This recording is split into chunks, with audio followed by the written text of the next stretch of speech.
então, desse projeto? Do Centro Nacional de Desenvolvimento de Produto? Esse projeto tinha o grande objetivo de ser um programa nacional para design, de incentivo ao design.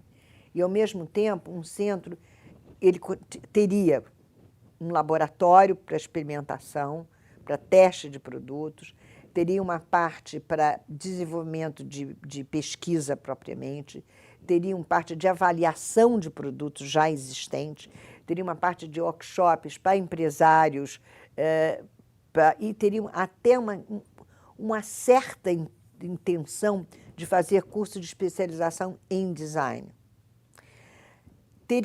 Esse projeto foi calcado na experiência que pessoas diferentes tinham tido no exterior e visitas que o ITIRO e outras pessoas fizeram em centros nacionais de desenho industrial, como o da Inglaterra, como o do Japão, o MIT, principalmente o ITIRO fez.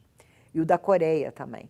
Então, era um projeto realmente grandioso, talvez um pouco ambicioso demais para a ocasião, eu acho que se não tivesse tido a crise do petróleo, se não tivesse tido o problema do auge da inflação, porque aí, por causa da crise do petróleo, saíram os investimentos estrangeiros e o governo ficou com pouco dinheiro, o projeto, talvez o centro tivesse saído. Como é que você acha que o governo, em que momento e qual foi, o que fez a ficha cair para o governo se dar conta da importância de investimento em design? Porque na minha entrevista aqui com o Roberto Fertilizer, ele fala assim, do governo ter sido o principal cliente do escritório dele. Como é que você acha que essa ficha caiu? Em 1972, a década de 70 é uma década das mais contraditórias do país, porque, ao mesmo tempo que a ditadura é a mais cruel e é o governo ditatorial que mais persegue, mata, tortura e desaparece com as pessoas, é o mesmo governo que incentiva a tecnologia.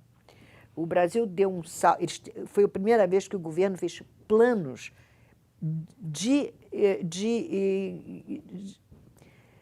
não só planos para uma tecnologia própria, como deu incentivos financeiros altíssimos para a união entre a indústria e a universidade.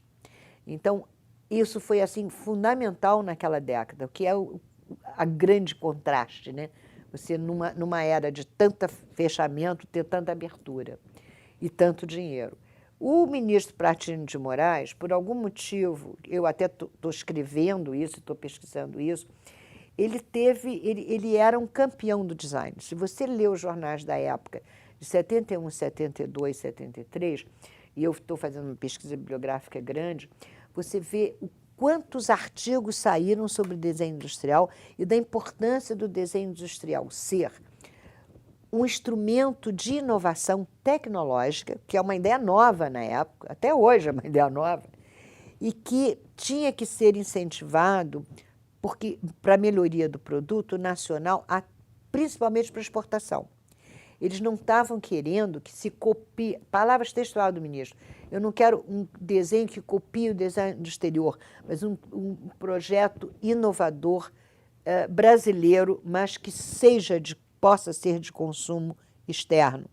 Então, houve esse princípio. Isso norteia alguns workshops que o governo promoveu. O Ministério, o Delfim Neto, ele tinha uma ideia de que o design era importante. O Pratini, pragmaticamente, resolve investir num programa de desenho industrial junto com 27 outros. Não é um programa isolado, é um programa de avanço tecnológico.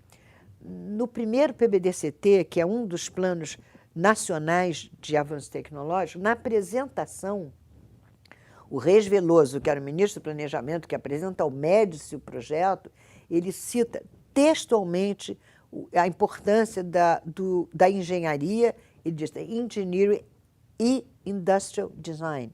Está no texto. Eu descobri isso há pouco tempo. Então, houve no governo, vamos dizer assim, um crédito ao design, né? Agora, isso esbarra logo depois com uma situação financeira de crise, um pouco como a gente está tendo agora, né? Que corta tudo, corta, não vai. E o design, ele não tinha ainda uma massa crítica importante. Nessa época, em 75, a EJA tinha formado 101 designers, e era a única escola que tinha profissional. Em São Paulo, havia uma escola que ainda não tinha formado ninguém, e a maioria dos designers eram arquitetos. Nada contra, porque o problema, a questão projetual passa por aí. Mas não havia suficiente massa crítica de profissionais, não havia suficiente, e, portanto, você não podia ter profissionais dentro das empresas. Isso era uma das coisas que o Centro Nacional exatamente estava tentando fazer, ou tentaria fazer. E eu acho que, basicamente, foi atropelado pelo problema do petróleo, porque aí o governo todo se voltou para o Programa Nacional do Álcool, o MIC principalmente. Tanto que logo o nosso grupo, que deixou do que seria de atuar como gerentes de projetos que estavam sendo financiados, que terminaram, porque eles tinham um prazo, eles terminaram, todos terminaram. Não houve novos financiamentos e o centro não saiu. Então, aí houve um impasse. O que vai acontecer conosco? Conosco era o grupo que estava o Zé Abramovitz, eu, a Maria Isabel, um engenheiro e Humberto, que era o outro design. Bom, o Itiro saiu, foi para Paraíba, o Fred já tinha saído, tinha ido para a Oca, o Fred saiu mesmo em 75. E ficamos nós, o que nós vamos fazer? Nós não tinha mais dinheiro para nos pagar. Tá? Aí, quando eu digo nós, fomos nós mesmos, nós 5 paramos, Luiz Blanc, claro, Luiz Blanc, inclusive, era o chefe. Nós resolvemos que nós não íamos entregar a coisa. Nós tínhamos uma cunha naquela instituição que nos abrigava fisicamente. A gente não fazia parte do INT, era só o teto. Por que não fazer? Nós tínhamos feito alguns projetos para o INT. O INT era uma instituição de pesquisa, a mais antiga instituição de pesquisa brasileira, foi criado em 1923, mas ele tinha várias seções de química, física industrial, avaliação de produtos na área de qualidade, etc. Nós fizemos algumas coisas com ele. Quer dizer, quando nós entramos para lá, nós éramos vistos de uma maneira muito esquisita. Quem são essas pessoas, muito jovens, que não estão subordinados ao Instituto? A gente era subordinado direto ao secretário de Tecnologia. Nós fazíamos uma sala com móveis da Oca, verde, landscape. Eles tinham aquelas velhas escrivaninhas. Eles olhavam para a gente meio esquisito. Mas, aos poucos, fazendo visita, nós éramos tão cândidos e inocentes que eles perceberam que a gente não tinha maldade nenhuma, a gente queria fazer mesmo alguma coisa.